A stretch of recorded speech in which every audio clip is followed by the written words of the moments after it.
difficultés pour se mettre d'accord sur la nécessité d'assurer la sortie des céréales ukrainiennes et pour le bien des pays les plus pauvres. Et évidemment, nous ne pouvions pas ne pas répondre à cet appel et nous avons fait tout ce qui était possible pour que les céréales ukrainiennes puissent sortir du pays, effectivement. Et j'ai discuté avec les responsables de l'Union africaine, avec les dirigeants de certains pays africains, et je leur avais promis que nous ferions tout pour défendre leurs intérêts et assurer donc cet acheminement des céréales ukrainiennes. Nous l'avons fait avec la Turquie. Nous l'avons fait. Le résultat, c'est quoi? Je vous rends compte, chers collègues. Le résultat, c'est que si on met de côté la Turquie comme pays intermédiaire, c'est-à-dire que toutes les céréales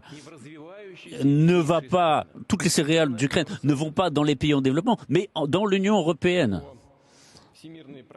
D'après le programme alimentaire de l'ONU, qui donc justement apporte des aides pour les pays les plus pauvres, il y a eu seulement 2 navires qui sont arrivés dans les pays les plus pauvres. Je le souligne. C'est 2 navires sur 87. Il y a eu 60 000 tonnes de produits sur les 2 millions qui ont été apportés à ces pays les plus pauvres. Ça représente 3% qui vont vers les pays en voie de développement. Et là, je tiens à dire que, comme beaucoup de pays occidentaux européens le disent, pendant des dizaines d'années, qui agissaient comme colonisateurs, ils continuent à le faire.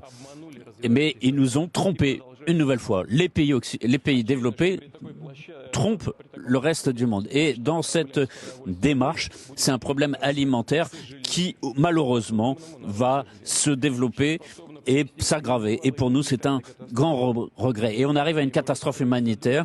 Et il s'agit ici de réfléchir, peut-être de limiter l'acheminement de ces céréales.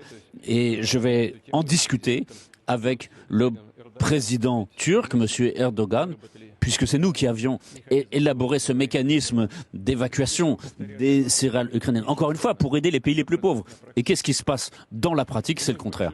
Encore une fois, je le souligne, dans cette situation, les démarches irresponsables des États-Unis, mues par des préoccupations illusoires pour défendre leurs propres intérêts, d'autant plus que les gens qui sont en dehors du fameux milliard d'or, pour eux, ceux qui sont dehors, ça passe vraiment au deuxième plan. Et là, on arrive dans une impasse sociale et économique avec des conséquences qui sont prévisibles pour le monde entier. Chers collègues, la Russie gère la situation, elle maîtrise les conséquences de l'agression menée par les pays occidentaux sur le plan économique et social. Elle soutient sa stabilité économique et monétaire. Le niveau de chômage arrive à un minimum historique, à moins de 4%.